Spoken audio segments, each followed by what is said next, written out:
Welcome back to Your Breakthrough. We're going to talk in this session about the exact formula for what creates long-term happiness, what creates unhappiness, what creates suffering, and what the antidotes are, of which there's only 3. How do I know this? I've had the privilege of being with 4 million people now from 100 countries around the world in live seminars, and I've seen everything you can imagine. I mean, from the most successful people in the world to the singularly most challenged people you could possibly imagine. I've dealt with people with multiple personality disorders, 52 different personalities, and how to put them back together. And I've dealt with people with no personality who have a much bigger problem. No matter what the diversity of people I've dealt with and the diversity you've seen in this show, the ultimate question I'm always asking is, how do I help people to break through? The question is, what are you breaking through to? In essence, all of us at some level to feel alive have to always feel like we're growing. When people ask me, what does it take to be happy? I always tell them one word: progress. Progress equals happiness. Even if you're not where you want to be yet, if you're on the road, if you're improving, if you're making progress, you're going to love it. You're going to feel alive. On the other hand, it doesn't matter how successful you are. If you stop growing, you start dying inside. Now, how does this relate to this session on breakthrough? Well, I'll say it's really simple. If you and I want to know what it takes to be happy, we have to understand what is our current blueprint of how our life's supposed to be. Now, what do I mean by blueprint? Well, we have a story in our head of how life's supposed to be. Some people's story is you work hard in school, you become really great, you're a nice person, you're a good person, and then you grow up and you take care of yourself and you find the ideal man and you fall in love and you have a white picket fence and you have 3 perfect children and you live happily ever after. Somebody else's story, the old story was, you work really hard in school, you excel in college, you go to work for a big corporation, and you move up through the ranks until you're the president or chairman of the company, and you become successful and respected throughout life. These are some old stories. Obviously, the stories that we hear today of what people's lives are supposed to be like are completely diverse. We no longer have these little archetypes, but one archetype still seems to remain. And that archetype is, in order for you to really feel like you're enough, many people believe they have to achieve an enormous amount. They may do it in different ways today. They may do it by building a company and taking it public when they're 27 or 25 years old, or they find and create a new technology, or they become a very special doctor. But we live in a culture in the West that teaches people that you're not enough unless you do something really special and unique, and we define special and unique in interesting ways. A school teacher is not special and unique.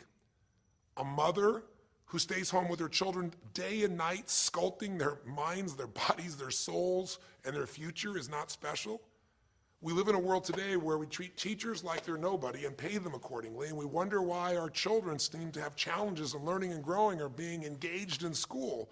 When we spend thousands of dollars on some item like a computer, but what we look at overall, we invest in for the teacher and for that person who's the personal connection with them is so small.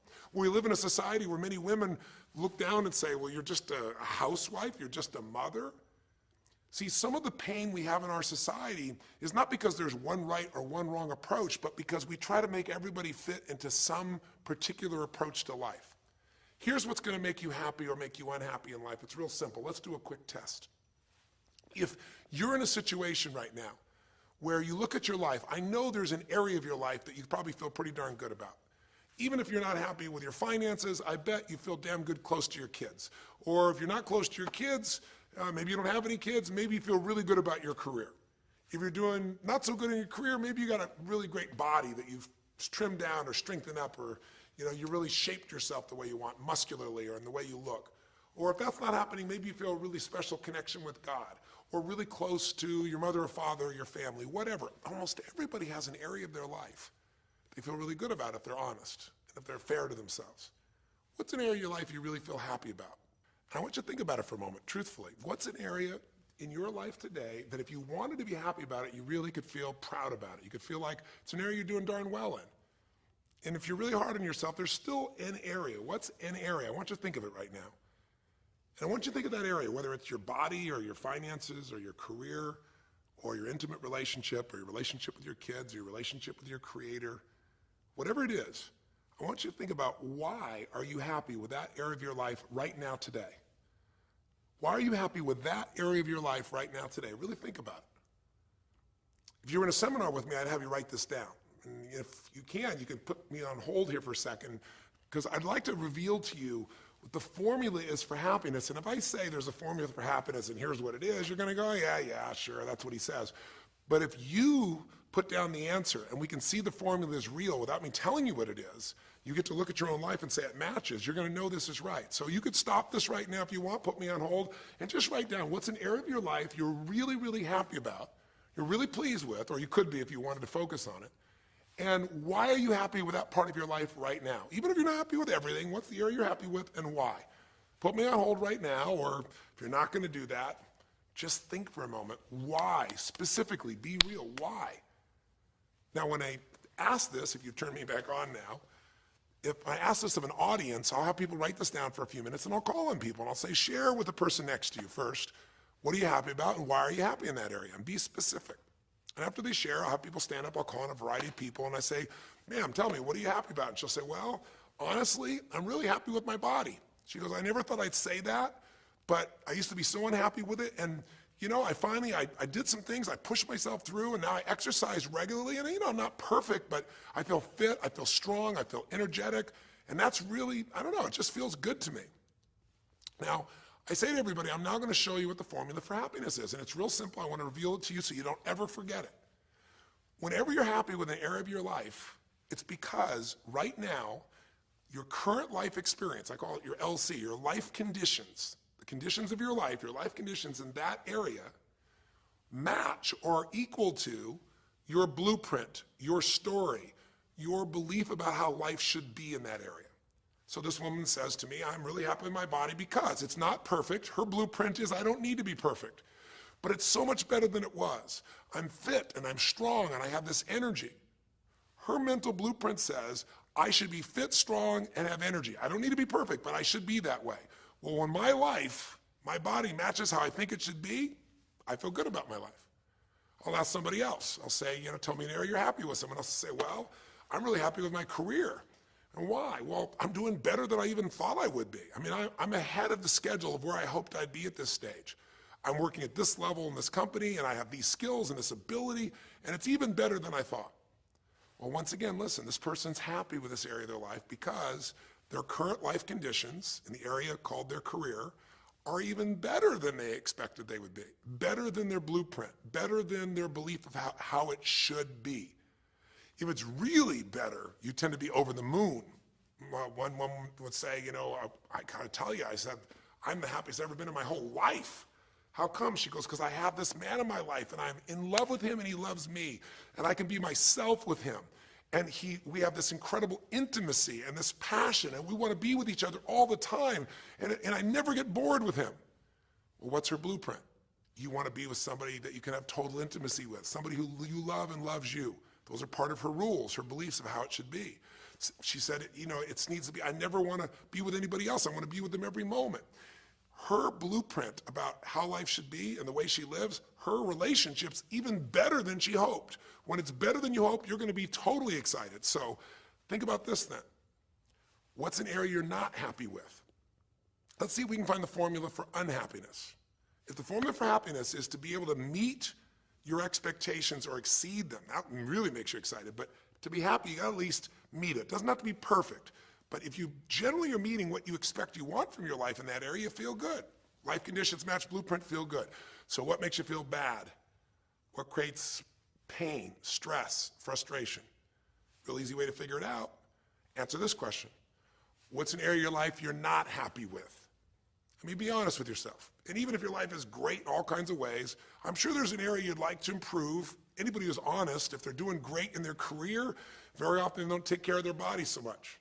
If they're really focused on their body, very often they find themselves in a position where they're not spending enough time with their kids.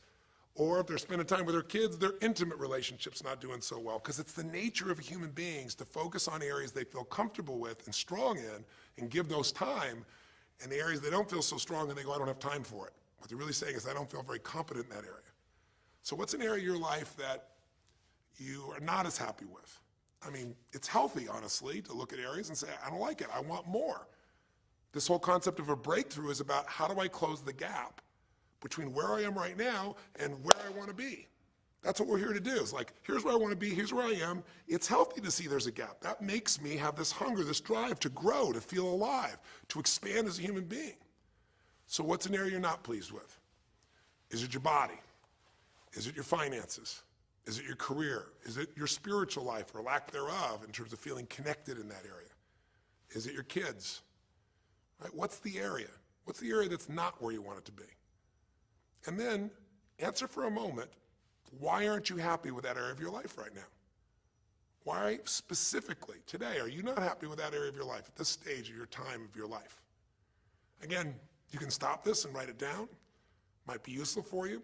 Or if you're going to keep it running, you can stop it and you'll turn it right back on and I'll kick into it. Do that now.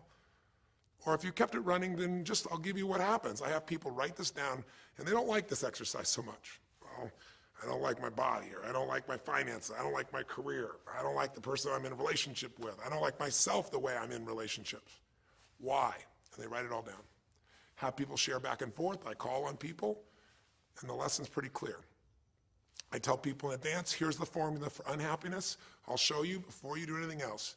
When your life conditions, the way you're living your life today, does not match, it doesn't equal your blueprint, your story of how it's supposed to be, then you're going to have disappointment, frustration, or pain.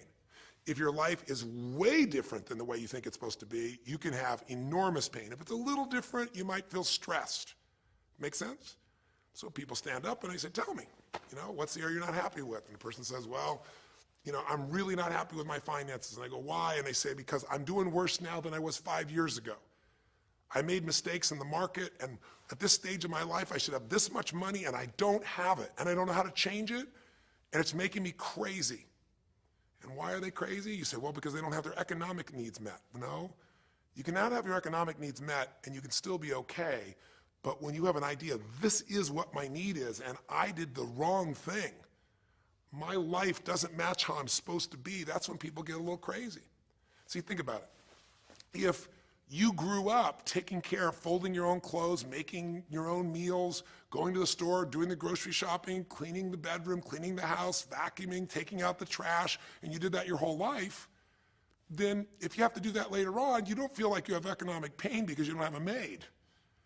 But if you grew up in an environment where everything was done for you, you never have to work, and now suddenly you have to work incredibly hard to just pay enough money to pay your bills, and all of a sudden food is building up and the house is dirty and your clothes aren't folded and nothing matches, you might find yourself really angry and frustrated because you have a different story about how life's supposed to be than how it is. Someone else will say, well, I'll tell you why, because I'm in a situation now where, I'm 30 pounds heavier than I should be. Should be is the key word. There are people in all cultures who love being big. There are people that will walk around and someone else might think they're massively overweight, but they're going, I own this, honey, and they really, truly, they match their blueprint. Big is beautiful, because their idea is big is beautiful. I'm big, that's beautiful, matches my blueprint. Rock and roll, I'm happy as can be. Somebody else can look like a twig and be stressed out saying, I hate my body, because their blueprint says I should be the skinniest thing on earth, and I'm not skinny enough. Am I making sense? When your life conditions don't match your blueprint, you're going to have pain. But here's when you suffer. When I ask people, who here has been through the dark night of the soul? Who's been here in a situation where you feel like life isn't worth living, or we feel like a pain that just will never go away? And a lot of people write down those experiences, like Joaquin. So you'll begin to understand what the issue is I'm talking about here. Joaquin, if you recall, was in a situation where this man felt like there was no reason to live. He couldn't work, he couldn't do anything, his life was worthless. Why did he think that? Because he had a blueprint. And his blueprint said, I need to be an NBA basketball player, at least a professional basketball player. I need to be able to make money and have this great lifestyle, because that's what makes me worthwhile as a human being. That's what makes my family respect me, my mother, my uncles, my aunts. I'm the successful one in the family, and I make the money. I support everybody. He's a good man. He didn't come just to be successful. He took care of his mother, his family. He tried to be an inspiration for people. Joaquin Hawkins is a man who was always going out on his free time and training kids and showing them the pathway to freedom, how they could play basketball and get free like he did and get out of the inner city. So this man is not a selfish man, but he knew this is the way to be worthwhile. This is the way to be able to give to people. This is the way to take care of your family. And all of a sudden, one night, what happened? That way was taken from him. He has a stroke. And in the middle of the night, his life conditions make it impossible to be who he has to be, or he feels like he's worthless. You get it? We have an identity. We have a story of how we're supposed to be. And if life somehow gets in the way of that story, we feel pain. But if we feel we have no control, that's when we go into suffering. See, it's one thing to say my life doesn't match my blueprint. I got to lose weight. That might stress you out. Or my life doesn't match my blueprint. I'm not in a relationship. I got to get in one. That might motivate you even. You might not like it, but you're going to find a way to get in one. Or my career doesn't match how I should be. You could change it. But when you start believing that your life doesn't match your blueprint and you have no control to change it, you're helpless, that's when people suffer. And so this week for your breakthrough, it's a chance for you to start to take a look at your blueprint anywhere you're really having pain. Hey, look, if you're doing great in some area of your life, celebrate it, of course, and I'm sure there are many areas you are. But life is really a series of growth spurts. I mean, two things in life make you feel alive: growing and giving. And what's really wonderful about this man, Joaquin, is he was constantly growing, trying to get better, trying to be a better teammate, a better basketball player. Think about it. When he didn't make the teams and he didn't make the NBA, he didn't give up. He worked even harder. The guy was always striving to become something. And he became it, and he achieved it, and then life took it from him. Isn't that the common denominator with so many of the people in the stories of this 6-part series that you saw, these 6 specials? I mean, Frank and Kristen had a blueprint of what life was supposed to be about. We're supposed to get married and have children, and we're going to have our own business. And all of a sudden, life doesn't match the blueprint. And suddenly, there's depression. Because in their case, they said there's nothing we could do. But they were wrong. They were wrong because they discovered, and Frank discovered, I can make a difference in my wife. The chair, even though I didn't create this and didn't ask for it, this chair does not define me. I can become more than I was before. I can have the impact with my wife. I can have children. We had to change his blueprint because we couldn't change all the conditions of his life. Does that make sense? I couldn't get him to physically walk again. Maybe someday he will, but we can't count on that. What we got to count on is that he can be fulfilled by seeing he isn't helpless. And I did that through a series of experiences that violated what he thought he couldn't do. The same thing was true with almost every one of the people we worked with at some level. And in Joaquin's example, it was also true. Joaquin said, well, I can't ever have this quality of life again because I'm not a professional basketball player. And he was locked into that mindset, and all of us get locked at times. But to his credit, to a system of steps, we were able to break him out of that. We were get him to see that he isn't helpless. Because here's your choice. Watch this now. If you're suffering, if you're in pain, your life doesn't match how you think it should be, and you think you're helpless to change it, now you have only 3 choices. Choice 1, blame something. And that's what Joaquin did, if you recall. He blamed his coach. He blamed what happened to him. And of course, these things were outside his control. But he blamed his coach. And a big part of the healing, if you watch this session, was bringing his coach in and getting him to see, hey, you know what? All that anger, all that resentment inside of you, Joaquin, A, it's not based on the truth. And B, like Nelson Mandela said, having resentment in your soul is like drinking poison and hoping that your enemy will die. It doesn't work that way. And when Joaquin was able to break out, his breakthrough was a change in perception, to realize this coach wasn't stopping me. I just felt like I lost everything, and so I don't know how to change it, so I'm looking for something to be mad about, someone to blame, so I don't have to blame myself, or I don't have to feel so helpless. Because when you're angry, you don't feel so helpless. You feel strong for the moment, even though it's a fake strength. When he was able to make that breakthrough, he could stop blaming. Because these are your 3 choices. When life doesn't match how you think it should be, blame something. An event, someone else, or yourself. As we talked about earlier in the series, blame games just destroy you. There's no progress when you blame. For the moment, you feel okay, but nothing changes. What are your real choices? You only have 2 choices in life. If life doesn't match your blueprint, you either have to change your life. That is, you got to say, you know what, my body isn't there, I'm going to go work out. My relationship isn't there, I'm going to change it.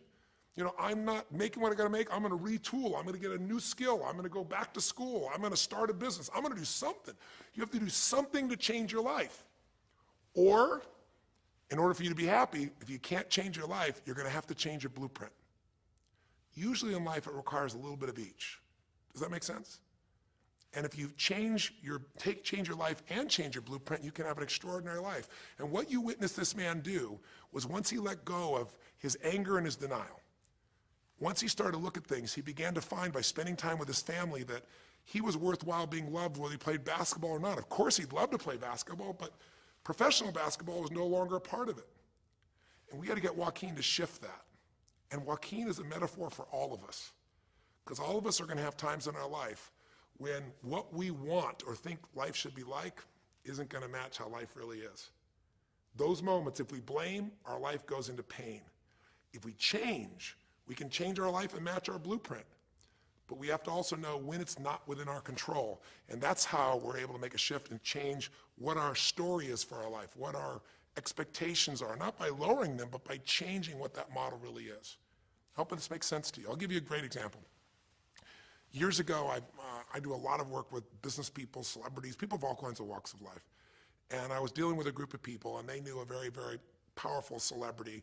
And to give that person privacy, I won't tell you too many details, so you can't figure out exactly who it is, but it would be a person who was very successful as a woman, who was extremely attractive by cultural standards, a woman who's had a lot of dear friends, a lot of deep respect, so great skill, great ability, extremely talented, quite attractive, quite wealthy in financial terms, and lots of great friends.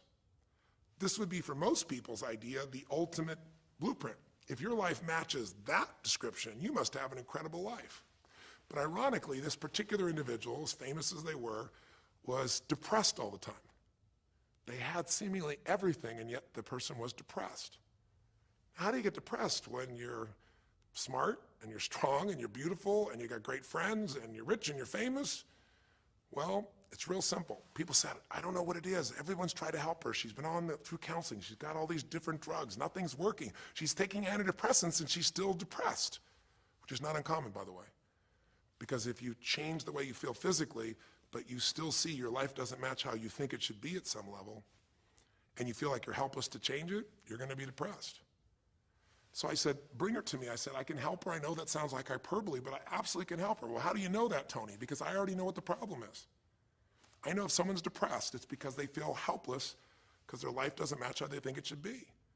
I just don't know what her blueprint is, but we'll find out what it is, and we'll either help her change her life or we'll help her change her blueprint or both. Long story short, and very quickly, I'll tell you the core of it.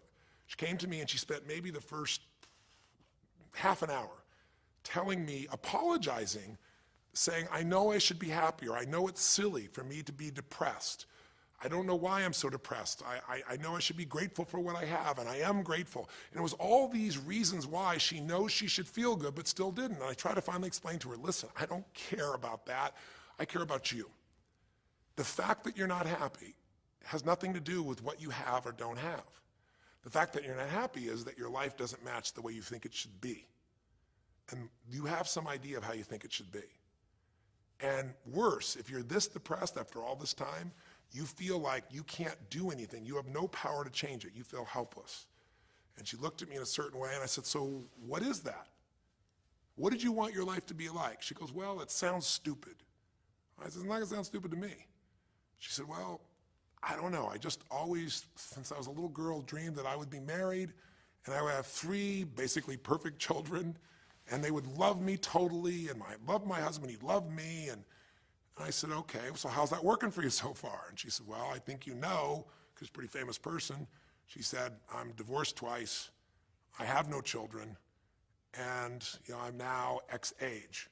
And to give you a clue, that age would be an age where having a child, your own natural child at least, barring a medical miracle, is not going to happen. So I said to her, well, why don't you just adopt? She goes, no, that's not it. And so what I had to dig under is, remember we talked in one of the earlier sessions about there's the surface problem and then there's the deeper desire or need. So I said to her, I said, well, what if you couldn't have the husband but you could have the kids? And she smiled and she said, I'd take that. I said, well, why not adopted kids? She goes, no, it has to be my own blood children. So I kept digging to find out what was behind her blueprint. Because your blueprint is just a projection of what you think you need to be happy. But as human beings, we're notoriously ineffective at knowing it's going to make us happy. So much that we think we're going to make us happy, we get there and we go, is this all there is? So many things that we think are going to make us miserable and we can never deal with, we go through it and we can handle it. We're not good at projecting these things. All kinds of studies will show this. So I said to her, well, what are you hoping to get from these 3 children? Why do they have to be your blood children? And she finally said, well, if they're my blood children, I know they'll always love me. They'll never leave me. What was she looking for? Unconditional love. She had this big blueprint that said, White House, picket fence, 3 children, perfect husband, all these different things. But what was behind that was a need to feel like she could have love that would be certain and wouldn't go away. So I can help her meet that need. So I said to her, I said, well, maybe one reason you don't have a husband is because every time you look at one, you're trying to figure out if he's going to get you those 3 kids in time and how that's going to happen. And maybe he feels a little stressed when you're looking at him this way because he can feel what's going on behind your bed, even if he doesn't know what the words are. And she started to laugh. She goes, I guess I've probably been that way a good portion of my life.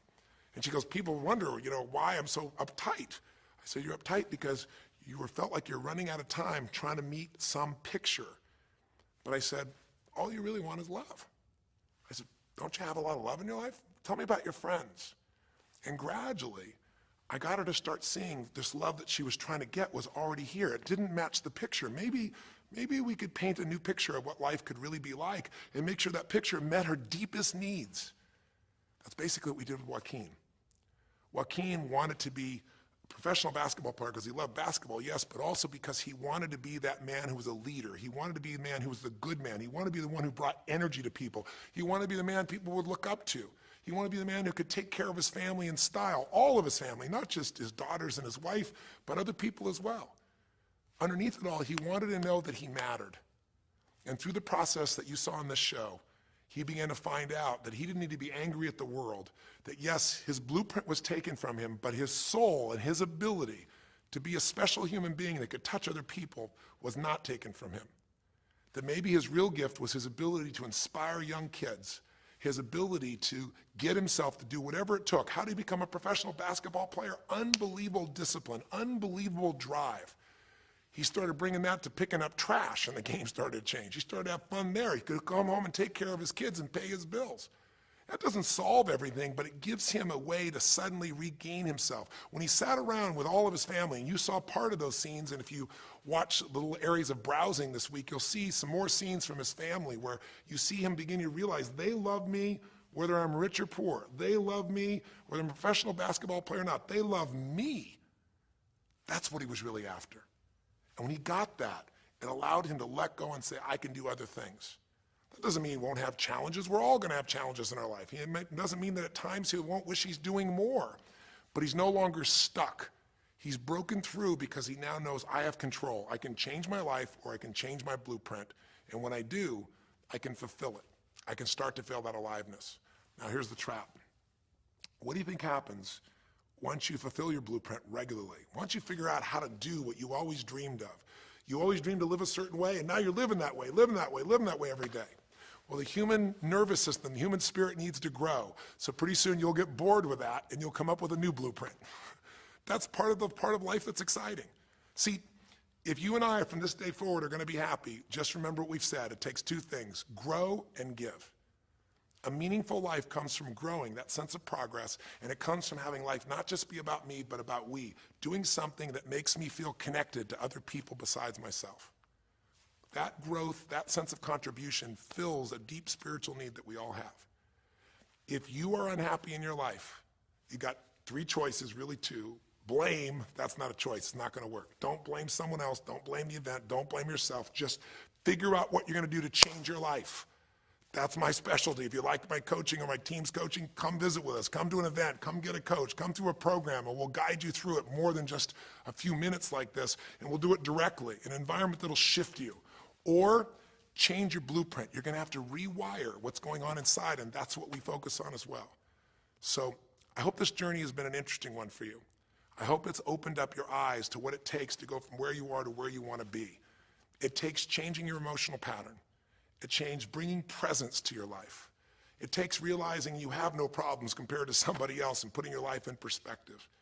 It takes the ability to deal with those extreme stresses that happen in your life by questioning your limiting beliefs. And again, we'd love to coach you and show you how to change those in a permanent way where it happens automatically, just like lifting weights so often until the muscle's always there and you find yourself able to follow through. It takes for you to be able to figure out how to deal with crisis and how to turn it around. It takes facing your fear. It takes pushing yourself through what used to stop you. It takes putting yourself in a position where you connect to what's more important than just yourself, what you value than just yourself. And it takes, I think in this case also, the ability to realize that no matter what happens to you, you're more than that moment. You're more than the story you think you're supposed to be.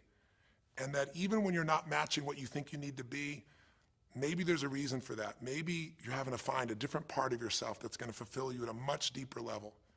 Sometimes failing to get your goal gives you your destiny. I can't tell you how many people I've known over the years who had an idea of what they thought their life was supposed to be like, and they didn't achieve it, and they felt miserable and upset and frustrated. And one day an opening happened, and they went, oh my God, thank God that didn't happen. I think it's Garth Brooks had a great song, and it's a song about when he was in high school, and he was in love with this girl, infatuated with her, and she didn't even know that he existed. And he prayed to God every day that she would notice him, that she would fall in love with him. And then sure enough, she never did. He was so disappointed. His blueprint didn't match. His life didn't match it because she didn't even know he existed. And he felt this suffering. He could do nothing to turn it around. Well, 15 years later, he became a guy named Garth Brooks, somebody everybody knew, and he could rock, stadiums with his energy and his song and his music.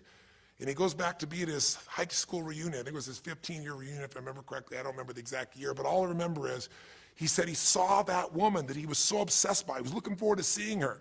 And now he was Garth Brooks, and he met her.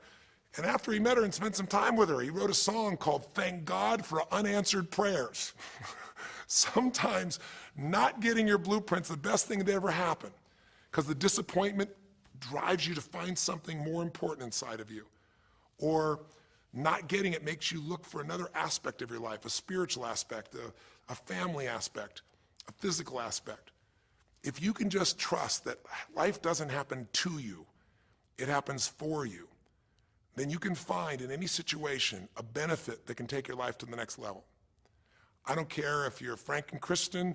I don't care if you're, Mandy and Scott. I don't care if you're Joaquin and Kim. Every one of us in our life is going to face situations where it feels like we have total trauma, something that's been taken from us. The real question is, what are you going to do with it?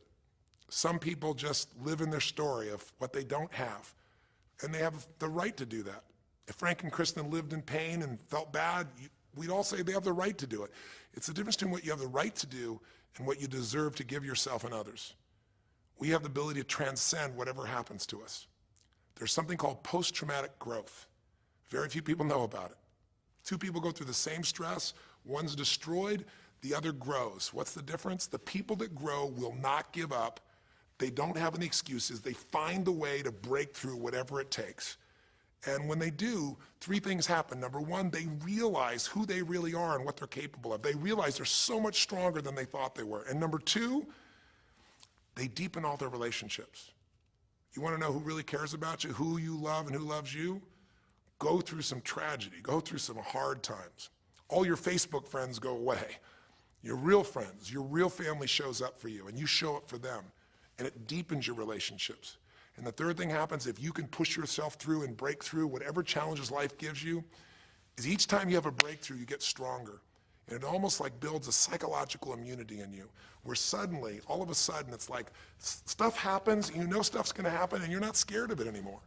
Because after you've been through a stroke, after you've been through, losing the use of some of your body or senses, after you lose a family member and you break through to that, you get to the other side, it's like, give me your best shot, life. It's almost like there's this psychological immunity that says, I'm ready for whatever life will give me. I don't want challenges, but if they're here, I know I can handle them. That strength of spirit is what creates a sense of freedom and joy in life. And that strength of spirit basically comes from living a life where you are constantly and never-ending thinking a way to improve yourself and to help others. That's my mission, And if we can serve you again in the future, I hope you'll check us out. There's 3 ways you can continue to participate with us. You can come to an event, come have an experience with us live at a weekend at our Unleash the Power Within or our Date with Destinies. I think you'll find it's very different than just sitting here talking to you quietly, sitting in front of your computer screen. It's a rock and roll environment. It's like going to the ballpark and having one person sitting there talking to you versus being in the ballpark or the rock and roll concert, you know, with 50,000. There's an energy and a power that comes from it. Second is there's immersion. Here we talk for an hour, there's distractions and emails. There it's total focus, and we go for immersion where literally what we did here over 6 weeks, a few little conversations, all that happens over and over again, multiple times a day, and you get that shift. So come to an event or call up and get a coach. We have people that you can work with and have a free coaching session and make sure it's really valuable for you. But these are people that can check in with you to help make sure you break through, you make the changes you want to make in your career or your finances or your body or your emotions or whatever area matters to you. And finally, lastly, and probably most importantly, every day you got to feed your mind. Because every day most of us are turning on, you know, some form of news. It shows up in our pocket, in our Blackberries or iPods or our iPhones, I should say. It shows up on your computer constantly. It chases us, and it rarely does a good idea interrupt you. Really what you have to do is pursue the ideas, pursue the experiences that are going to change your life. And we have a way to do it called net time, no extra time.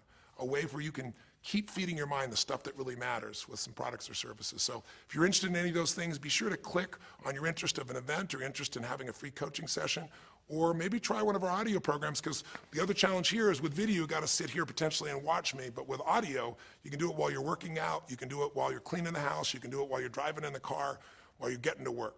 We'd love to continue serving you in any way we can. I know I've gone long in this session, but I really want you to think about, how can I get my life the way I want it to be? The way I do it is I figure out what my blueprint is and I update it for what life is. I change my life, match my blueprint, and suddenly my life feels full and alive. Thank you for the time that we spent together here. I've really enjoyed our time, and I hope that this breakthrough series reminds you to never settle for less than you can be. Never settle for less than you can give or you can share. Live strong, live with passion, and God bless.